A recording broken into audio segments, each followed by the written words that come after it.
Welcome back to another episode of April. Stop it.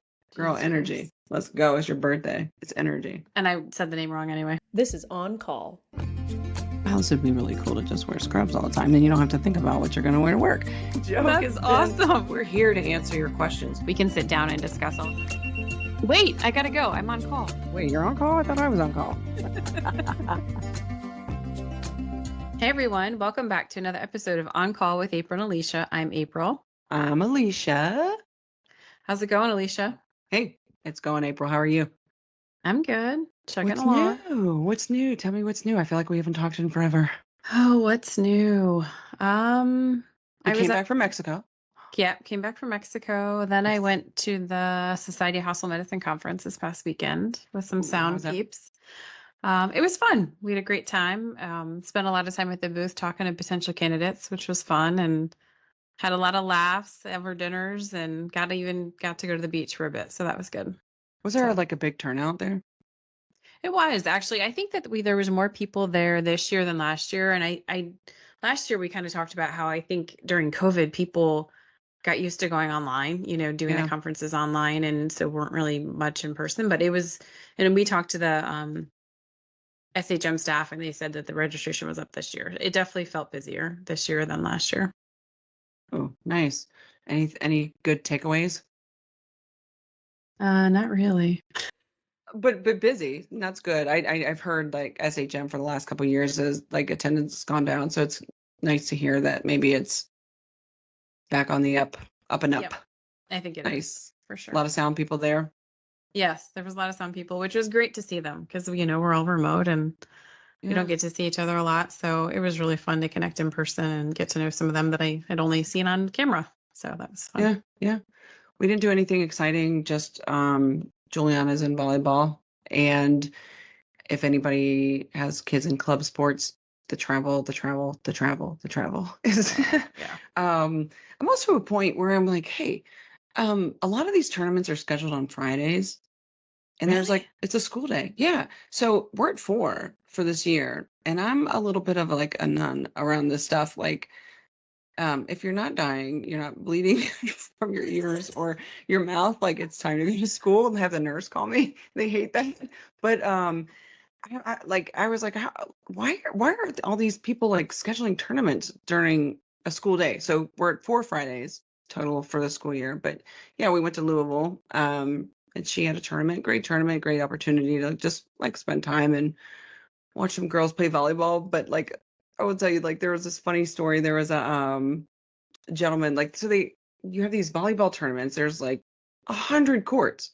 You're in a convention center where we might be for a medical conference or whatever, but they turn them into volleyball courts like magic. And it's loud. And there's whistles everywhere, whistles, balls, people yelling, people cheering. Like, it's a ton of stimulation. And then there's these like kiosk areas where people are trying to sell insignificant things. But when you have a 9-year-old in tow with you, they're like, they want everything. This. Yes. Yeah. Can I have this big hand that I can put on my, like, it's a hand that goes on a finger. So you can like, just like weird, benign, like Spencer gift adjacent type of things. But we go in there, and the lady are wearing the vest, and you guys can't see right now, but I have my sound physician vest on, and I was wearing it because it's really cold in the convention center, then really warm outside. We go in, and the lady starts talking, and she's trying to sell Maddox something, and she's like, oh, like, you work in medicine. And I was like, yeah. And she was like, my Apple Watch keeps telling me that the sound is too loud. And I was like, okay. She goes, what do I do about that? The sound. So apparently there's like some kind of, I don't know, like notification on the watch that'll say like the decibels are too loud. Like around you mean? Like, yeah. Like it'll say like put protective whatever in your ear. It doesn't happen on my watch. I must have turned that off a long time ago with I have like one of the older versions, so it probably doesn't even either that or we're out of date, April. Yeah, but she was like, I keep getting notifications, and she's like, this can't be healthy for me. Then she started like soliciting medical advice. What should I do? Should I have? And I was like, well, maybe you shouldn't have a kiosk in the middle of a volleyball tournament. Right. I don't really know what to tell you, but this is all like agnostic to me. I don't hear anything. It's almost like you say like alarm fatigue on the floors, where you just hear the same alarm it just sounds like normal, but she was like very obsessed with it. I don't know. It just was kind of funny to me. I Interesting. was like, how about just leave? I don't know. You Yeah. could sell those like Yeah, you could Slinkies go. really bad. Or these It is balls. loud because it You, echoes in those places, yeah, so it's I can terrible. imagine the whistles and the yelling. I'm sure it There, echoes like yeah, there's like crazy. whistles that blow in the court, 3 courts over, but the girls think it's on their court, so they Mhm. stop play. It's like it's nuts. But I don't know. It's all for the love of the game. I can't really complain. Yeah. Yeah. Actually, Anyway. Kirsten is gonna try out for volleyball for the fall, I think. Yay, the She's never volleyball played world. before, but she's been doing some local like drop-in clinics and she likes it, so It's a great we'll see. sport. It's so much fun to watch. I love to watch either both women and men's volleyball. They're both exciting, completely different like approaches to the sport, but amazing. So, Yeah. I leading us kind of into our conversation for today, I want to address the fact that it's May. And in May, we are talking about mental health. This is a topic that we, I think we struggle a little bit. Would you agree? We struggle a little bit in healthcare, addressing, and I think maybe so. whether or not it's just our patients, we don't understand it. It's a little bit harder to see mental health issues than it is to see, very tangible, I don't know, identifiable things by labs.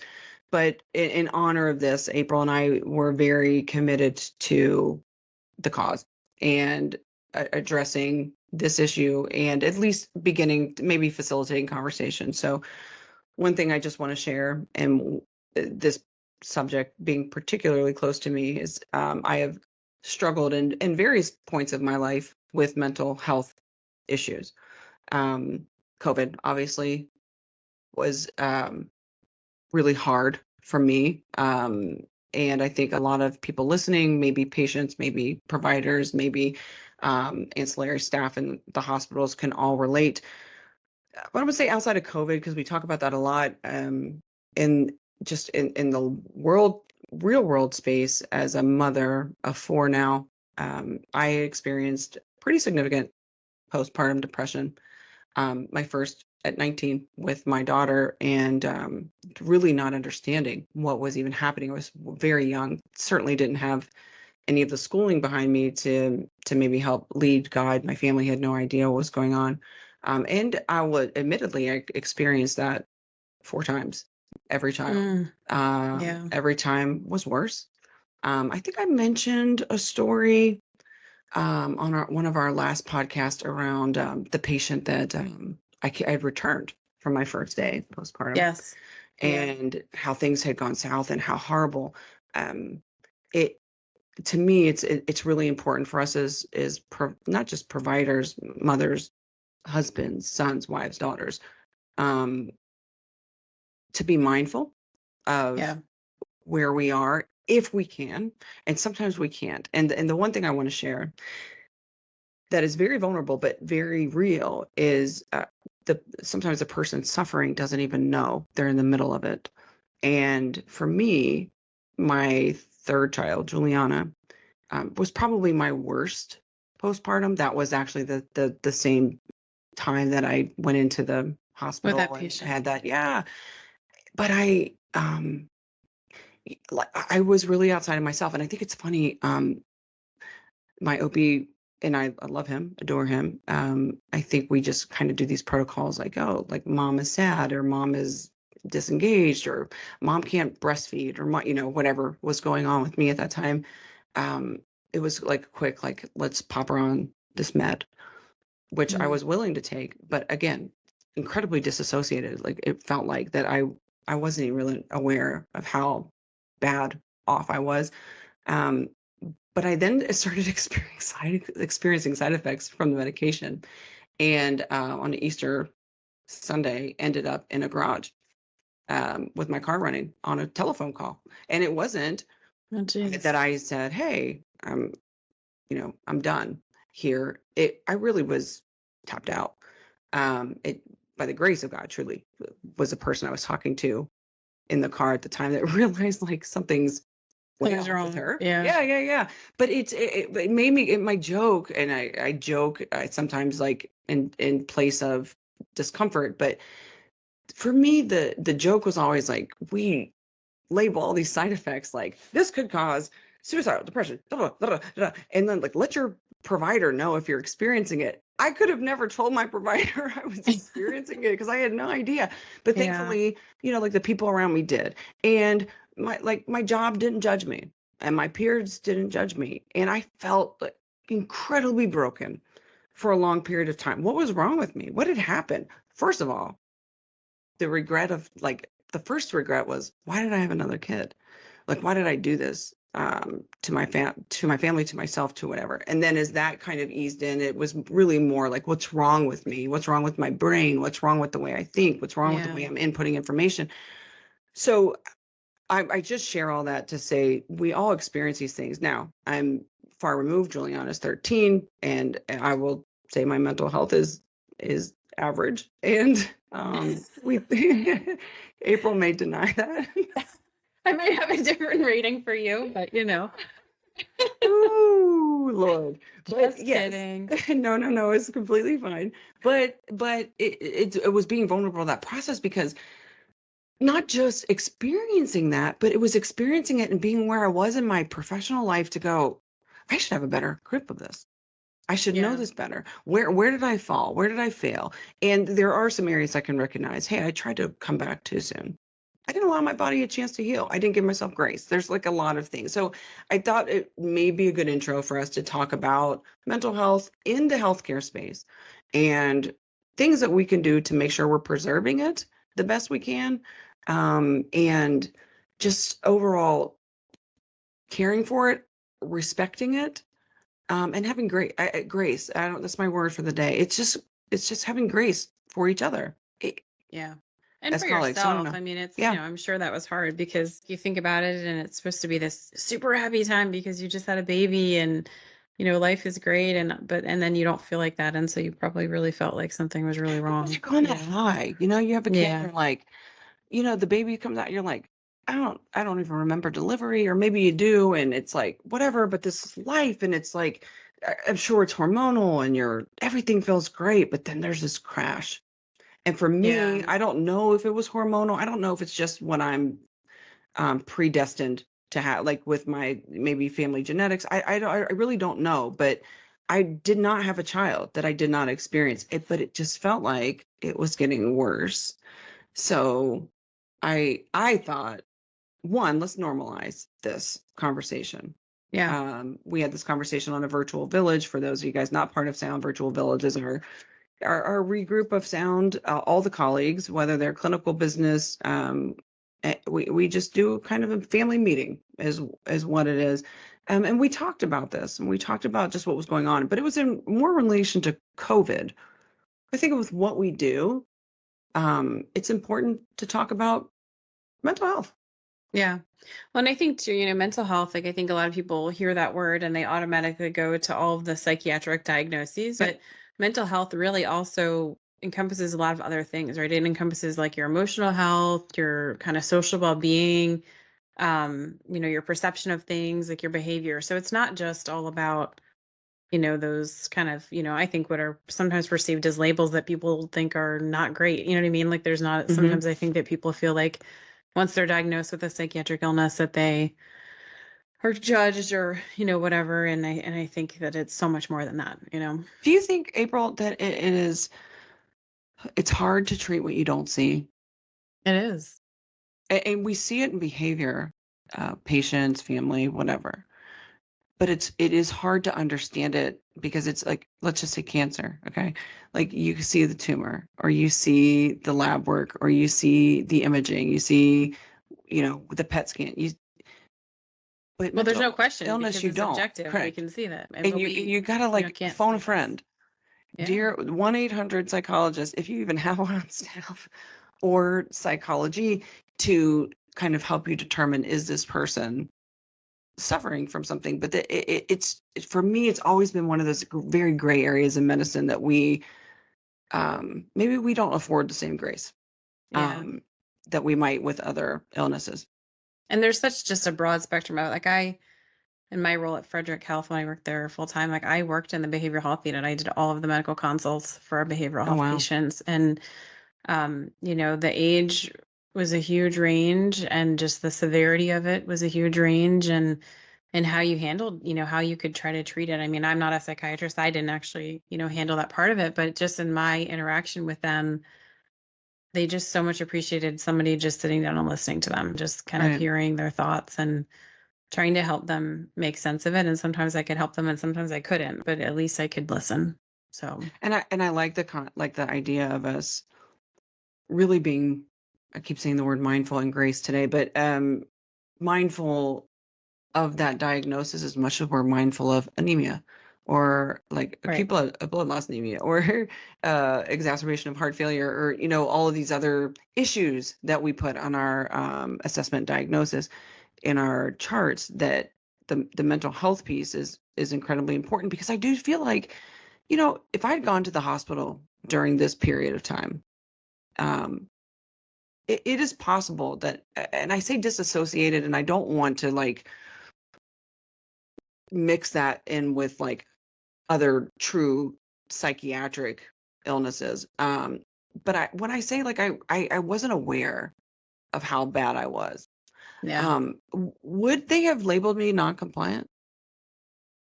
I mean, could I have gone in and they given me a set of instructions and said, here's, I have a medical illness on top of, let's just say, a severe postpartum depression that's not revealed to the team. And then I go in and they go, she's not compliant because she's not taking this, or she's not, because I'm not even in my own mind. Or at least aware. I don't know. It just kind of makes me think, do we pay enough attention here?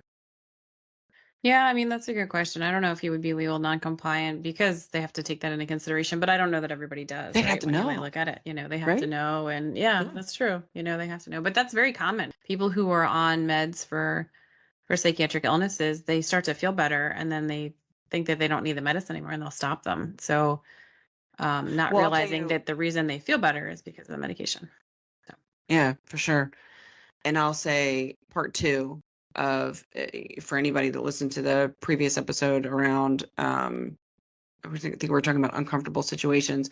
I spoke specifically about a patient that had passed, that on my first day back, and just how challenging that situation was for me, and how I developed panic attacks. So part two, three of this is, after that happened and I was already in the middle of a battle with this postpartum depression, I started panic attacks, which I'd never experienced. And from the medical side, I can remember patients coming in the ER and saying, like, I thought I was having a heart attack. And I'd be like, oh my gosh, she's like hypochondriacs, or like all these kind of personally judgmental thoughts I would have up front. Like, how do you not know the difference between true chest pain and anxiety? Till it happened to yeah. me. And I will tell you, there was one night I woke up in a moment, couldn't breathe, Mm, couldn't do whatever, had no idea what that meant. I had this dream that I couldn't breathe and I was yelling for help. And that's how I woke up. But then I had this chest pain. I was 30, and I stepped out, like walked out of the bedroom into the living room and was saying, all right, God, like, I'm too young to die from a heart attack. Like, I'm having chest pain and I knew too much in medicine to know like something was wrong. Drove myself to the ER. My blood pressure was like 180 over 100, like crazy high. Was on no yeah. meds.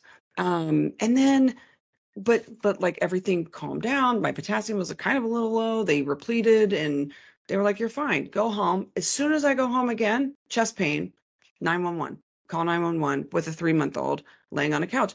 And it was another nurse when I arrived at a different ER, who I said these words, like, I woke up out of my sleep like, ah, and she went, panic attack. But she had had panic attacks. So she was Yeah. able to like relate. And then we were able to start beginning a little bit more of a mental health discussion, if that was what was going on.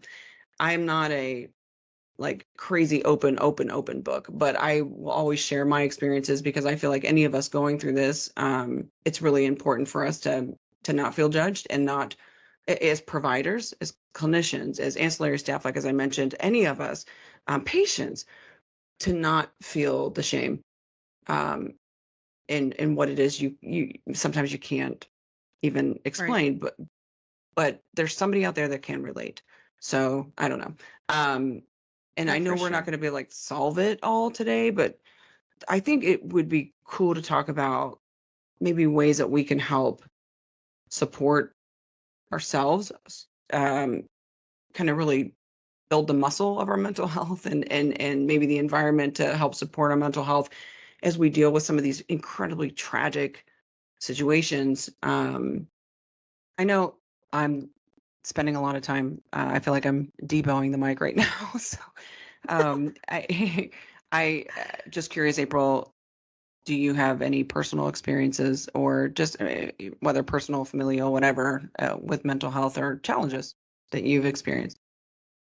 Yeah, I think that I mean, you mentioned COVID earlier, and I think that that's probably the one setting that I could probably speak to when it comes to this. And I think it's more sort of in the fact of like I thought about it, the fact that I could potentially bring home something that could Mm. kill my kids or my Oof. husband.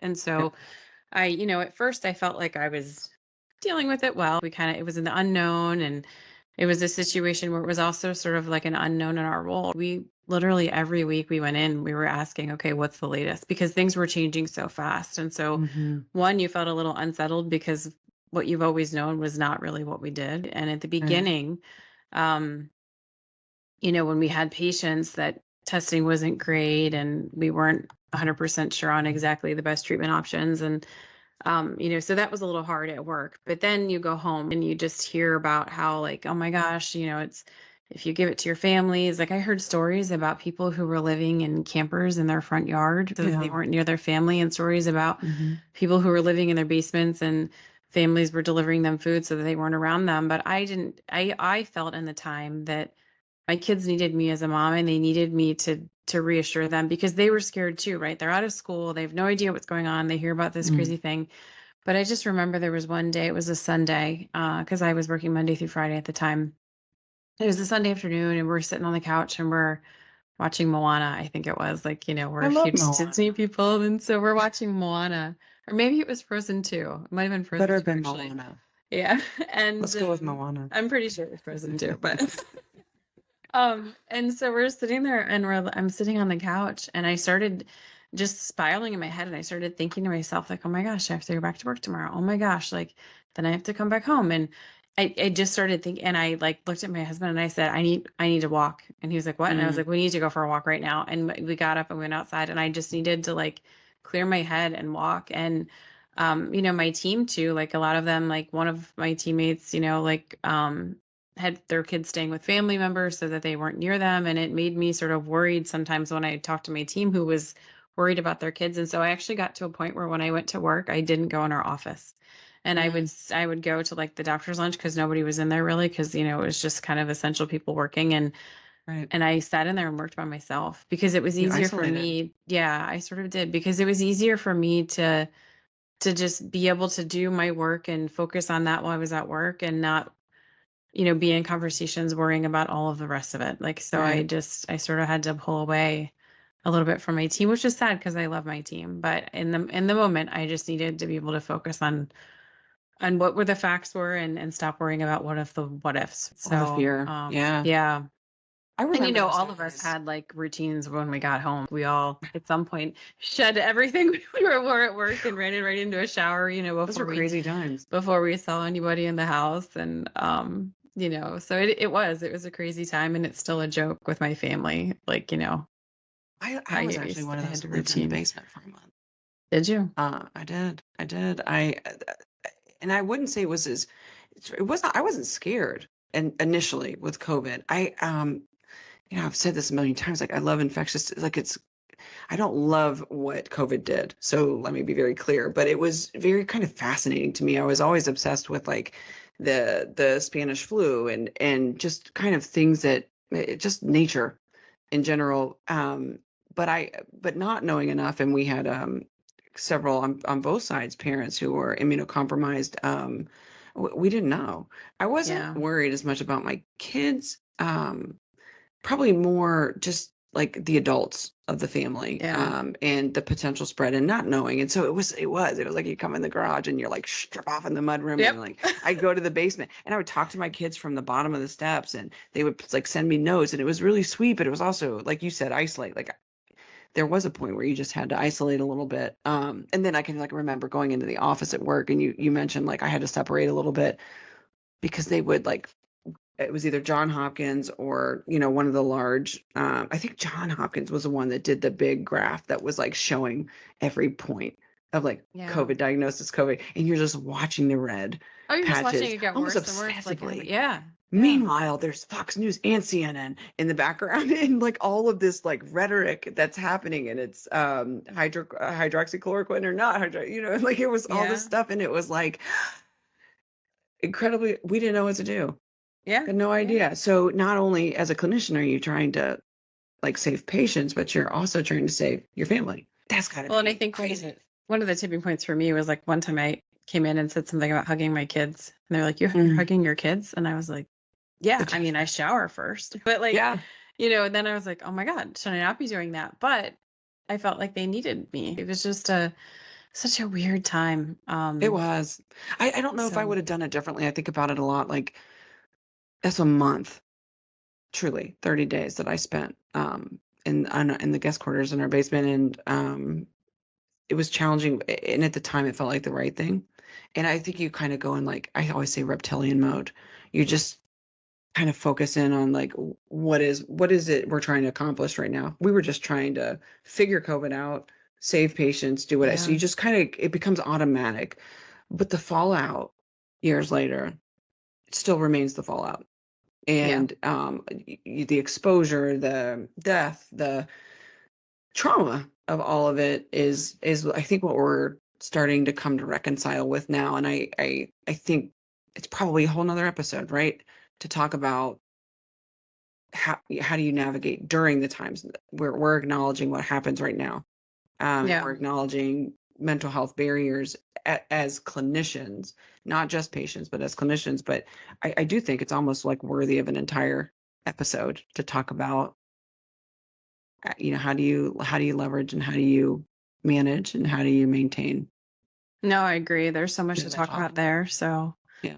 Well, let's do that on our next episode. So let's stop it here. I think it's definitely worthy of a little more time. So let's stop here, and let's talk about this on the next episode. But for now, for those of you guys listening, anybody that's interested in some feedback or would like to engage with us, please do that. We have several platforms that you guys can engage with us. One of them is our email on call podcast at soundphysicians.com. That is email that will come directly to April or myself. We also are picking up the speed on social media on Instagram at On Call with April and Alicia. Please feel free to like DM us, engage in our post, give us some show ideas. We'd love that. Please subscribe. Any of your platforms where you have your podcast, we are there. Spotify, Apple, SoundCloud. Please engage, and we'd love to hear your feedback here. But hang tight, because I think coming next in this next episode, we're going to talk about ways to remediate this. yeah, for sure. And until next time, you guys stay well and we'll stay on call. Thanks, Yes, we everyone. will. Bye, guys. Bye.